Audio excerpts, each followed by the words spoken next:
Show में। साबिक principal secretary Fawad Hasan Fawad के खिलाफ नैब का एक और रेफरेंस दायर।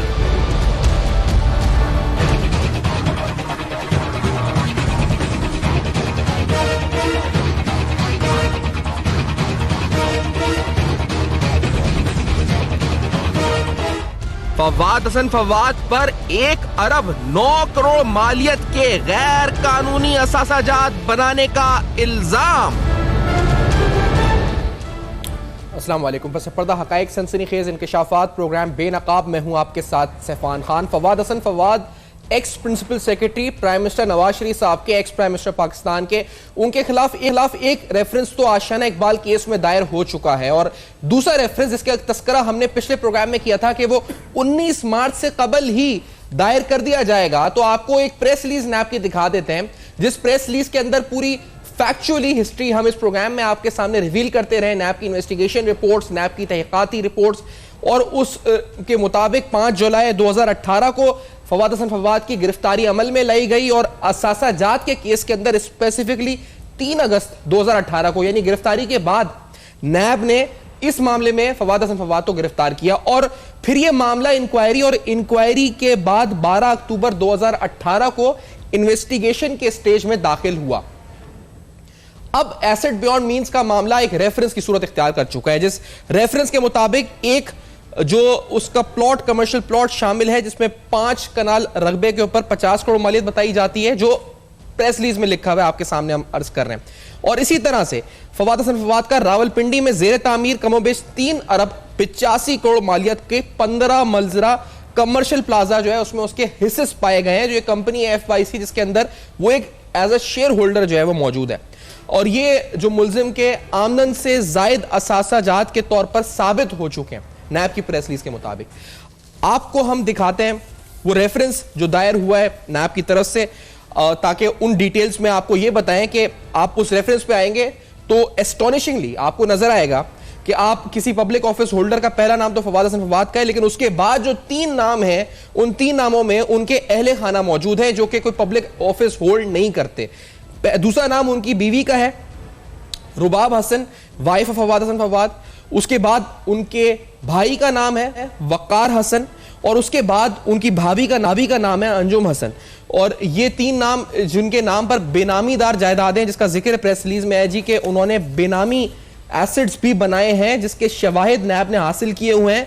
तो ये नैब को इस वक्त नैब तफ्तीश कर रहा है कि इसलिए इन लोगों का नाम भी एज अक्यूज इस रेफरेंस में डाला है, जो नैब ऐसे नहीं करता, क्योंकि अहले खाना का नाम भी नैब ने रेफरेंस में डाला है। आगे अगर बढ़े तो ये वो जिक्र है जो आपको हमने बताया था कि नैब ने 1987 से साल 2018 तक फवाद हसन फवाद जो मुल्जिम है, उनके कुल जो नॉन सोर्सेज ऑफ इनकम है, उसका जो उन्होंने ट्रेस किया उसको, तो वो बनती है 25.48 मिलियन रुपीस। लेकिन फवाद हसन फवाद ने उस 25 मिलियन की आमदनी से, जो कि उन्होंने 30-32 साल के अंदर कमाई, जो उसमें खर्चा भी किया होगा, अखराजात भी उठाए, उसके बावजूद एक 50 करोड़ की एक प्लॉट अलग खरीदा जिसकी मालियत आज 50 करोड़ है, और एक 3 अरब 85 करोड़ रुपए का एक प्लाजा एक और तामीर किया उस 25 मिलियन की आमदनी से, खतीर बिल्कुल रकम से। और इसके बाद आपको ये बताएं, जो इंपॉर्टेंट तरीन पैराग्राफ है इस रेफरेंस का, कि that in view of the foregoing facts and evidences collected it established that the accused Fawad Hasan Fawad has acquired assets and interest resources in his name and the name of his co-accused who have aided, assisted, abetted and acted in conspiracy with the accused Fawad Hasan Fawad। और जो amount NAB ने जो calculate की है, that is approximately about 1089 million, which are disproportionate to his known sources of income for which he could not reasonably account for. Thus, the accused has been found involved in the commission of offences of corruption and corrupt practices as defined under section 9A5 of NAB ordinance। तो ये नैब का reference, जिस पर chairman नैब जावेद इकबाल साहब के दस्तखत मौजूद हैं, ये आप इस वक्त स्क्रीन पर देख रहे हैं। और फवाद हसन फवाद के ऊपर ये दूसरा रेफरेंस है जो दायर हुआ है। इससे पहले आशियाना इकबाल जिसमें उनकी बेल हो चुकी है, और ये दूसरा रेफरेंस है जिसके अंदर 5 जुलाई 2018 को गिरफ्तार होते हैं, और ये अक्टूबर 2018 में मामला इंक्वायरी से इन्वेस्टिगेशन बनता है, और उसके बाद ये मामला शुरू होता है उनके प्लाजा से, उनके दीगर एसेट्स से, और अब बताती है नैब के 1089 मिलियन रुपीस के उन्होंने disproportionate to his income assets accumulate किए, जिसकी नैब ने सुराग लगाया और उनके भाई, उनकी भाभी और उनकी अहलिया के नाम भी इस रेफरेंस में शामिल हैं। अजहर सिद्दीक एडवोकेट साहब लाहौर में मौजूद माहिर कानून मुमताज और इस केस को बड़ा डीपली और बड़ा जिसे कहते हैं फोकस के साथ फॉलो करते आए हैं। बहुत शुक्रिया आपने ज्वाइन किया साहब। यहां कराची में हमारे साथ जनाब महमूद मौलवी के पाकिस्तान तहरीक इंसाफ के सीनियर रुकन हैं, पोर्ट्स एंड शिपिंग पर एडवाइजर भी हैं इस वक्त मिनिस्ट्री के, और इरफान मेमन साहब जो कि APML ऑल पाकिस्तान मुस्लिम लीग से ताल्लुक रखते हैं। जनरल मुशर्रफ साहब की तबीयत और हाल चाल, ये भी इनसे बात जरूर होगी इस पर। तीनों मोहतरम शख्सियात का शुक्रिया आपने ज्वाइन किया है। अजहर सिद्दीक साहब, फवाद हुसैन फवाद का रेफरेंस तैयार, लेकिन ये 1089 मिलियन, दिस इज पीनट्स। जो मैं पढ़ रहा हूं इस रेफरेंस को, क्या ये इतना स्ट्रॉन्ग और सब्सटैंशियल एविडेंस है इस रेफरेंस में आपको लगता है, या ये तो मामला अदालत में जाएगा, सब्जेक्ट से हम नहीं कह सकते, लेकिन आपकी इनिशियल रिमार्क्स क्या हैं अजहर सिद्दीक साहब? देखिए, बुनियादी तौर पर आपको पता है कि फवाद हसन फवाद साहब के अगेंस्ट काम तो स्टार्ट हुआ था 56 कंपनियों के जी। मैंने उस वक्त भी आपको कहा था कि वो बड़े बड़े गॉडफादर के अलावा छोटे छोटे गॉडफादर्स यहाँ मौजूद हैं। कुछ सिजल माफिया की जो टर्म्स है ना, जो चलाने वाले फ्रंट मैन, आपको तो पता है कि ये डिप्टी प्राइम मिनिस्टर गालिबन थे। मैं माजरत के साथ में प्रिंसिपल सेक्रेटरी से लफ्ज जान के हटा रहा हूं। बड़ा सिंपल सा वे आउट है, सेक्शन 9 है ऑफ द नैब ऑर्डिनेंस। उन्होंने डिफाइन किए हैं 12 तरह के जराइम, उसमें एक जराइम भी है अपनी औकात से ज्यादा, बुरा ना मानिएगा इस लफ्ज को, यानी एक आदमी पिजारो रख नहीं सकता। वजह क्या है कि आमदन उसकी है लाख रुपया, पिजारो को 70 लाख रुपए की अगर गाड़ी है तो 70 लाख उसे एक्सप्लेन करना है। इसी तरह डिफेंस में घर लगे, जैसे इन्होंने एक बहुत बड़ा प्लाजा माशाल्लाह को गालिबन बिलियन के करीब है, वो प्लाजा रखा बनाया, तो वो बताना तो है ना कि ये कैसे बनाया, कहां से आया। तो वो जो असासा जात जो और प्रॉपर्टी के आपस में कमेंसरेट नहीं कर रहे, कि जहां आकर आप असल हकायक बता सकें कि अमाउंट कितनी है रकम के कॉन्टेक्स्ट में, ये तो अब सामने आ गया ना आपके, और पूरा मौका दिया गया था कि आप चीजें सारी रिकॉर्ड के ऊपर लेकर आए, शहादतें लेकर आए, तो उनकी तरफ से कोई चीज रिकॉर्ड पे ऐसी आ रही है जो अगर क्लेम सब्सटेंशिएट कर दिया होता तो फिर कुछ ना कुछ तो देयर इज अ पॉसिबिलिटी कि नैब शायद ये रेफरेंस ना बनाती। अब रेफरेंस फाइल हो गया है, आशियाना का अलहदा फाइल हुआ है और एसेट बियॉन्ड मीन का ये अलहदा फाइल हुआ है। ओनस अब इनके ऊपर है, नैब के लॉ के अंदर ओनस मुल्जिम के ऊपर है, उससे साबित करना है कि ये असासे मेरे जायज है। जैसे आपके सामने है, नवाज शरीफ साहब को पूरी लाइफ में मेरे सेंट्रल लंदन क्या पूरे पाकिस्तान में कोई जायदाद नहीं या कहीं भी जायदाद नहीं, ये वाला सारा जो वतीरा जो अपनाया है उसी को अगर लेकर चल रहे हैं। यहाँ इन्हें एस्टेब्लिश ये करना था कि ये है सोर्सेज, इनकम टैक्स रिटर्नों में डिक्लेयर किए हुए हमने बाकायदा इसके ऊपर जो भी इनकम हमने कमाई इस पर टैक्स पूरा पे किया है, वो चीजें तो सारी रिकॉर्ड में आप चीजें ऐसी नहीं सके ना। तो इसीलिए प्लाजा और प्लॉट का जिक्र तो है, लेकिन जैसे महमूद मौलवी साहब मैं आपको भी शामिल करूं उस गुफ्तगू में, तो कुछ चीजें ऐसी हैं, मिसाल के तौर पे आप ब्रोकरेज से ताल्लुक भी रखते हैं, जैसे इसमें कहा गया है कि this is pertinent to mention, यानी ऐसी ऑनगोइंग इन्वेस्टिगेशंस भी हैं that a further investigation in the matter of Messrs Sprint Services Limited, a public limited company and unregistered with the stock exchange is under progress, जिसमें Ejaz Mahmood holds 500 ordinary shares and being a director is being probed and the question of his culpability or otherwise will be decided later on as the investigation continues। तो कुछ चीजें नैब ने ऐसी रखी हैं इस reference में जिससे लगता है कि अंडर इन्वेस्टिगेशन है। महमूद मौलवी साहब, जवाब शायद मुझे इस ब्रेक के बाद देना पड़े क्योंकि ब्रेक का कहा जा रहा है, तो after this very short break हम वापस आते हैं, आपको कुछ और अहम तरीन दस्तावेजात एक्सक्लूसिवली दिखाते हैं इस रेफरेंस से मुंसलिक। कितने वॉल्यूम्स हैं, क्या लिस्ट ऑफ डॉक्यूमेंट्स है, नैब को कौन कौन से सबूत मिले, ये पूरी फेहरिस्त भी हमारे पास है, हम दिखाएंगे आपको, लेकिन इस छोटे से ब्रेक के बाद कहीं जाएगा नहीं, हमारे साथ रहेगा।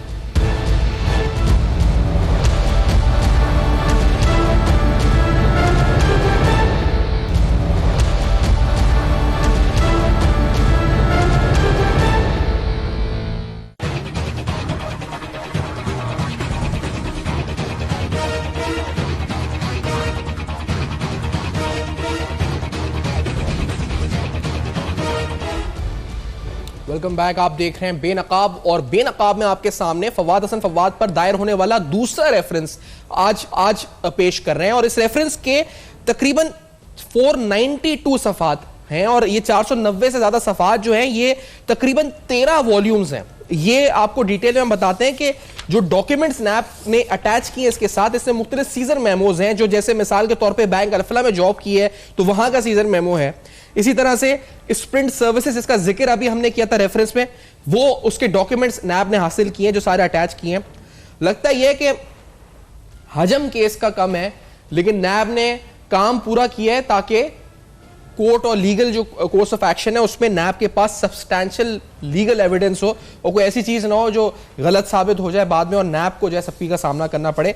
महमूद मौलवी साहब, strong evidence in terms of documents तो है, मेरे ख्याल से कोई 49 ऐसे सीजर मेमोज हैं जो मैं देख रहा हूं उस वक्त जो नैब ने हासिल किए हैं, नैब ने पकड़े हैं या नैब ने अटैच किए हैं इस रिपोर्ट के साथ। 13-14 वॉल्यूम्स हैं। क्या लगता है आपको महमूद साहब, कितना बड़ा केस है और कितना बड़ा मुल्जिम है जो नैब के हाथ लगा है? देखिए, ये केस जो है ना, केस तो मेरे हिसाब से काफ़ी बड़ा है।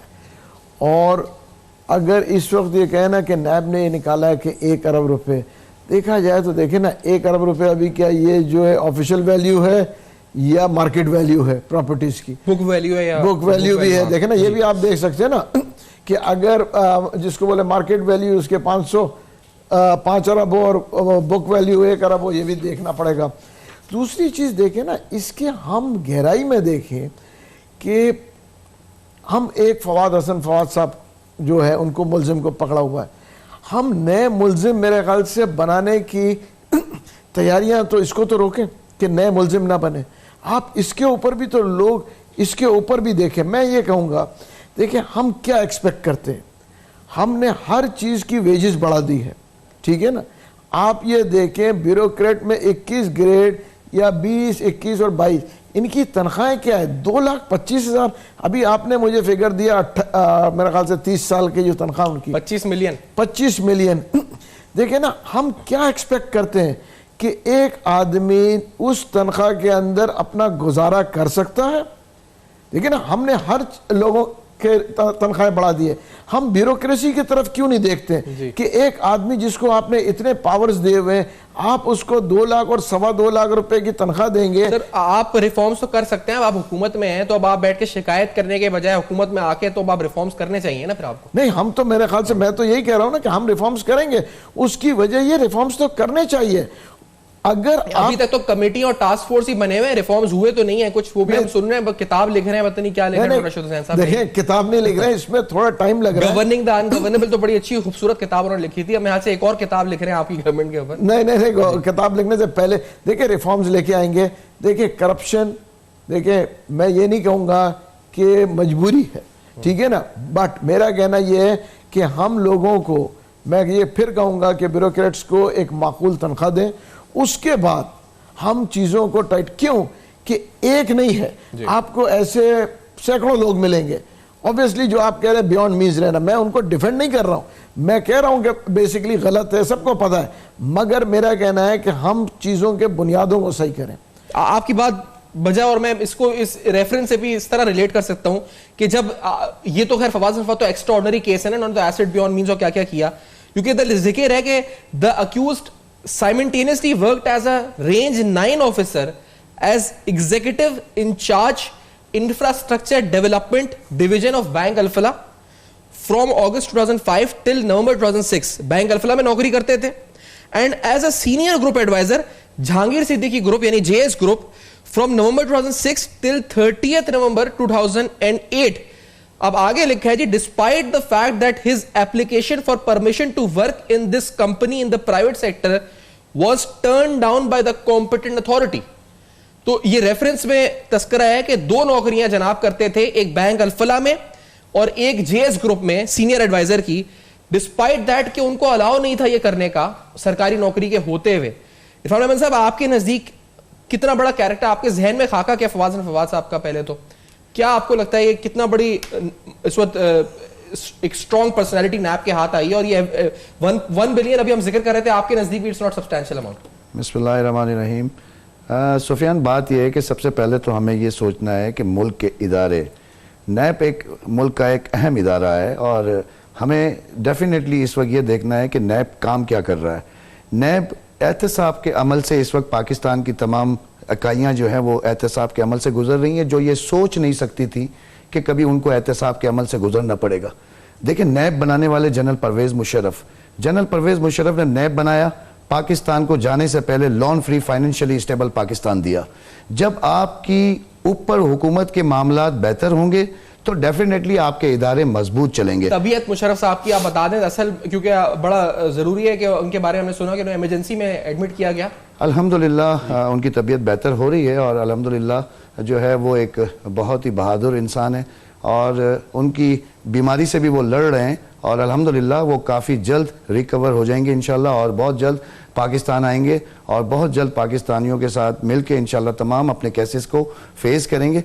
मगर आप एहतसाब की जब बात करेंगे, जब आप करप्शन की बात करेंगे, तो पाकिस्तान के अंदर वो वाहिद लीडर अब तक गुजरे हैं कि जिनके ऊपर करप्शन का कोई केसेस नहीं रहा। देखें, नैब इस वक्त फवाद का आप 1 अरब की बात कर रहे हैं। आप ये देखें कि ये फैक्ट्री कहाँ से चल रही है, ये इंडस्ट्री कहाँ से चल रही है। आपने खुद बताया 10 साल पहले मौसूफ बैंक के अंदर जॉब करते थे। मुझे बताएं, बीइंग अ बिजनेसमैन मैं 10 साल के अंदर कितना ग्रो कर सकता हूँ। आप देखें कि मियाँ नवाज शरीफ अपने आप को एज अ बिजनेसमैन फैमिली, इनकी पूरी फैमिली अगर आप देखें तो बिजनेसमैन है, मगर आप देखें 2200% ग्रोथ है उनके बिजनेस की और उनके दौर में पाकिस्तान 0.25%। देखिए, पाकिस्तान की एक्सपोर्ट दुनिया की 10% हम एक्सपोर्ट करते थे उस दौर में जब वहां पे यहाँ पे जनरल परवेज मुशर्रफ की हुकूमत थी और उस वक्त पाकिस्तान की इंपोर्ट और एक्सपोर्ट, पाकिस्तान ग्रो कर रहा था। दुनिया की तरक्की याफ्ता ममालिक में 11 ममालिक में नाम आ चुका था आपका।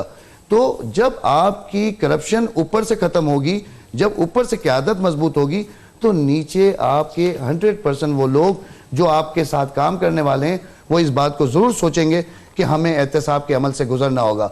मैं नहीं समझता, देखिए इस वक्त नैब जो है वो अपने एहतसाब के जो अमल से इनको गुजार रही है, ये पैसा हमें चाहिए, ये हमारी यूथ के लिए चाहिए। आप हमारी यूथ को वो पैसा लोन दें ताकि वो अपनी इंडस्ट्रीज के अंदर लगाएं, अपने आगे फ्यूचर्स के लगाएं। देखिए, आपकी अगर मईशत कमजोर होगी तो आपकी सिक्योरिटी भी कमजोर होगी। इस वक्त पाकिस्तान को बहुत सारे चैलेंजेस हैं और ये सारा जो पैसा है 1 से 1.5 अरब रुपया आपको रोज का चाहिए आपकी दिफा के लिए, तो वो पैसा आप इनके गिरेबानों से पकड़ के इनको लेके आए। ये इतना सारा पैसा पिछले कई प्रोग्रामों के अंदर 10 बार हम यहाँ पे चीख चुके हैं कि ये एहतसाब के अमल से कब गुजरेंगे। आज मुझे खुशी है, मैं क्रेडिट दूंगा खान साहब की हुकूमत को और तमाम इदारों को कि वो एहतसाब के अमल से गुजर रहे हैं और ये मैं समझता हूँ कि ये बारिश का पहला कतरा है। अभी तो पार्टी शुरू हुई है, मैं समझता हूँ कि इसके अंदर बहुत सारे लोग बेनकाब होंगे और इंशाल्लाह ताला मैं समझता हूँ कि पाकिस्तान एक बेहतरी की तरफ जाएगा। ये जो डिटेल ऑफ डॉक्यूमेंट्स है अजहर साहब, आप अगर इससे गुजरे हैं तो इसमें जो सीजर मेमोज है इस पे और कितना, यानी मैंने आपसे पूछा था सब्सटैंशियल एविडेंस, तो ये बताएं जैसे analysis report of bank record by the banking expert of NAB Lahore, इसी तरह सीजर मेमो है जिसमें एस्टैब्लिशमेंट डिवीजन का एक लगा हुआ है, assistant manager HR bank Alfalah का है, एक जेएस ग्रुप का एक सीजर, यानी जो नैब ने एविडेंसेस हासिल किए हैं इस रेफरेंस को मुरत्तब करने में, वो उसकी पूरी लिस्ट मौजूद है। आप गुजरे अगर इससे तो 492 सफात, रेफरेंस इतना ही बड़ा होता है ये या एक्स्ट्राऑर्डिनरी बड़ा है ये रेफरेंस? अजहर साहब देखिए, याद रखिएगा, व्हाइट कॉलर क्राइम में जो असल चीज है वो निकालना it is not a difficult task. बुनियादी तौर पर जब ये इंक्वायरी शुरू हुई थी, इन्वेस्टिगेशन जब कन्वर्ट हुई थी, तो उस वक्त PMLN की गवर्नमेंट थी। वो तो आपके कोई ब्यूरोक्रेसी का बंदा हाथ नहीं लगाने दे रहा था। यहाँ ब्यूरोक्रेसी हड़तालों पे आगे थे, स्ट्राइकों पे आगे थी। ये तो रिकॉर्ड की चीजें हैं। अब ये चीजें जितनी भी है, मैं समझता हूँ कि इसके बाद और कई एविडेंसेस है जो अभी रिकॉर्ड पे अभी आई नहीं है या आएंगी या देखा जाएगा। लेकिन अभी फिलहाल प्रामा फिशाई जो चीजें थी उन्होंने एस्टेब्लिश करनी थी कि एसेट्स और उनकी इनकम के साथ कमेंसरेट करना था, वो प्रामा फिशाई हुआ नहीं है। अब उनके यानी बच्चों की या उनके घर जो फैमिली मेंबर्स हैं उनकी इनकम टैक्स रिटर्न्स, वो सारा कुछ रिकॉर्ड रख के फॉरेंसिक उन्होंने कर लिया। एज अ लॉयर आपने ये भी देखा है कि भाई और भाभी और वाइफ को भी अक्यूज नैब ने बनाया जो कि पब्लिक ऑफिस होल्डर नहीं है। ये प्रेसिडेंट होता है, ऐसा आपने देखा है? इस केस में मुनफरिद है ये या ये इससे पहले होता रहा है? देखिए, आप अगर बुनियादी तौर पर देखें, नवाज शरीफ के केस में कैप्टन सफदर भी और वो कौम की माजरत के साथ वो पता नहीं क्या है, मरियम नवाज, शगाल पर मरियम नवाज ही है जी उनका नाम, वो जो है ना जी वो भी एक्यूज है। तो ये बेनिफिशरीज आएंगे बुनियादी तौर पर। अगर आप इनको यानी बच्चे जो आएंगे ये बच्चों के नाम पर ये बेनामी के हवाले से आ जाएंगी चीजें, यानी उनके भी वैलिड सोर्स नहीं है ना, तो वो पैसा फिर इनका कहलाएगा, इनकी मैं इस ब्रेक से आगे आपसे मजीद इस पर मौकिफ लेते हैं। महमूद मौलवी साहब से भी और फरमान साहब से भी आपको बता रहे हैं, एक्सक्लूसिव डॉक्यूमेंट्स दिखा रहे हैं, कुछ और अहम तरीन हकायक होंगे बेनकाब, लेकिन इस ब्रेक के बाद हमारे साथ रहेंगे।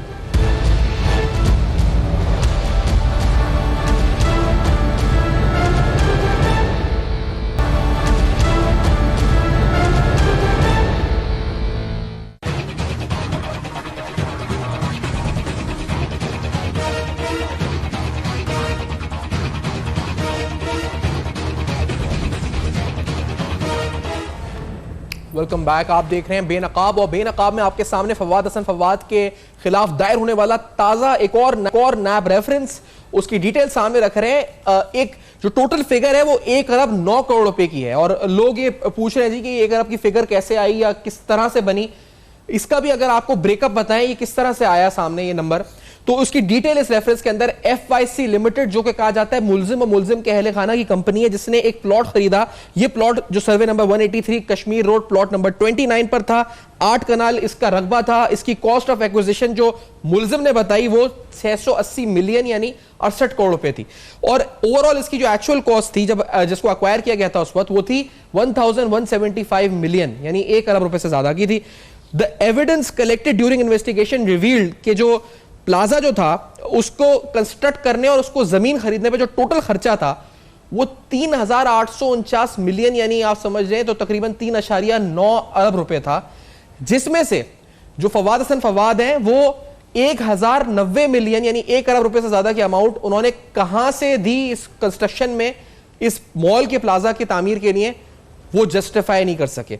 और इसी बुनियाद पर हमने देखा कि इस अहम तरीन जो एविडेंस या जो केस है उसका अहम तरीन मामला यही है कि ये जो प्लाजा आप जिसकी फोटो देख रहे हैं, इस प्लाजा की तामीर में 1000 मिलियन से ज्यादा कहां से उनके पास आए, जब उनकी non source of income 25 million थी 1987 से लेके साल 2018 तक। महमूद मौलवी साहब, ये जिक्र आपने किया कि कैसे हो सकती है 2.5 करोड़ रुपए, आप कह रहे थे कि अगर अभी हम फेरिस्त निकाले तो 2.5 करोड़ में तो शायद 10 अफसरान भी ना मिले हमें।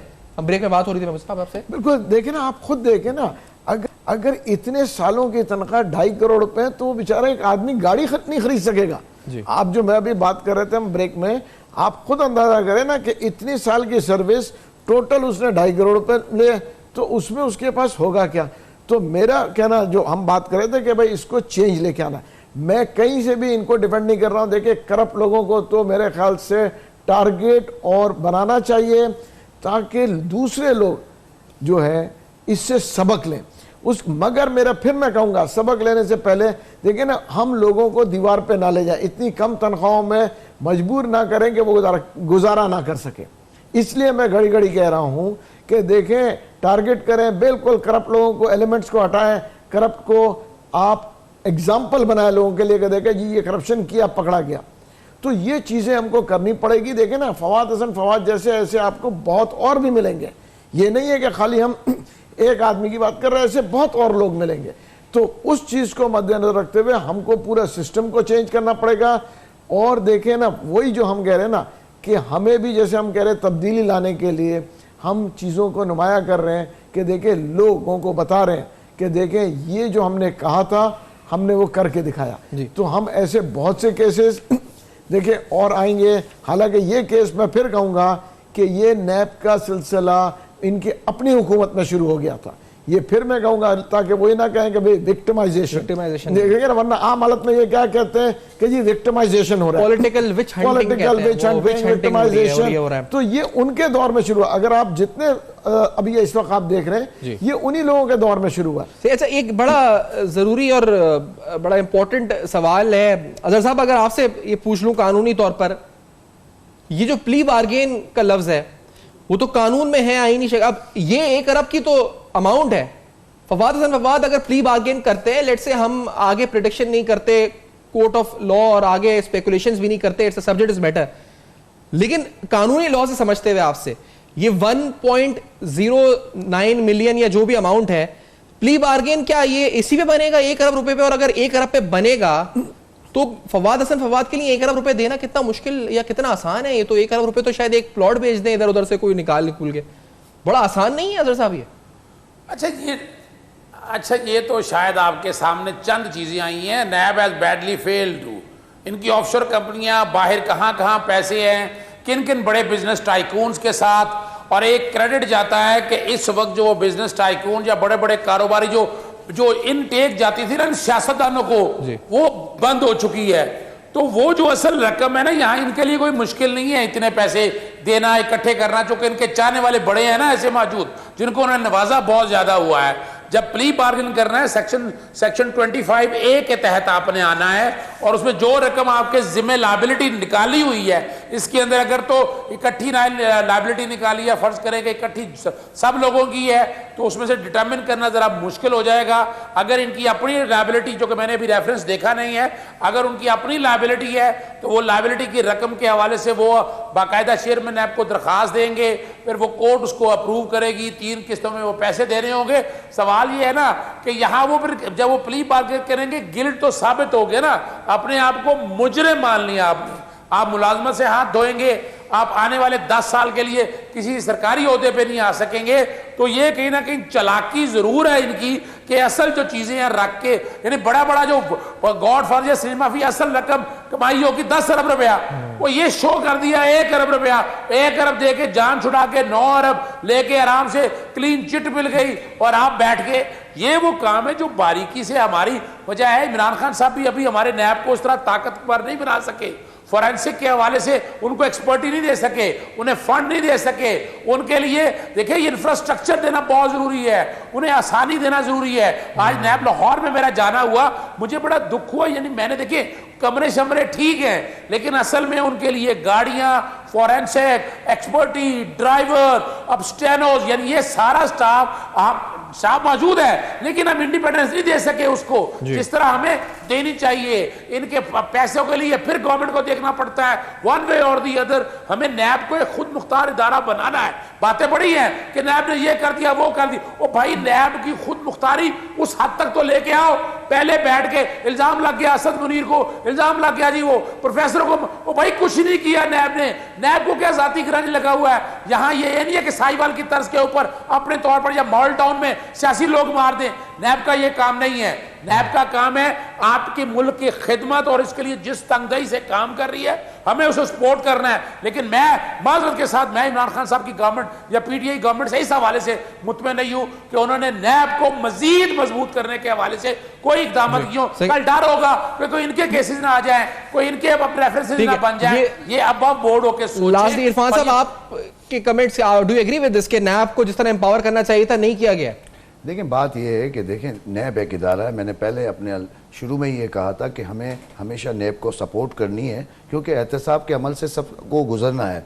अगर एहतसाब के अमल से नहीं गुजरेंगे तो ये पाकिस्तान के अंदर जो करप्शन का इतना दिनों से हम पूरा टेन्योर देखें, आप पिछले 2-3 सालों से हम यही देख रहे हैं, करप्शन करप्शन करप्शन। अगर उससे कोई अगर इसका आउटपुट नहीं आता तो क्या फ़ायदा फिर उस नैब का। तो मैं अजहर साहब की इस बात से तो इत्तफाक करूँगा कि नैब को मजबूत होना चाहिए। खान साहब को तो हमेशा जब भी कोई बात तहरीक इंसाफ से की जाती है तो वो कहते हैं हमारी तो सोच में नहीं था कि इतना कर्जा होगा। अब जब हम हुकूमत में आए तो हमें पता चला कि करप्शन इस हद तक फैल चुकी थी। बहरहाल आज भी हम खान साहब की हुकूमत को सपोर्ट करते हैं, मगर मैं यहाँ पे ज़रूर अजहर साहब की इस बात से इत्तफाक नहीं करता। बीइंग अ बिजनेसमैन, बिजनेसमैनों को तो आपने एनवायरनमेंट ही नहीं दिया, कभी आपने उनको पर्ची दी, कभी आपने उनको पता नहीं 2-2 दिन की स्ट्राइकें दी या फिर धरना दिया।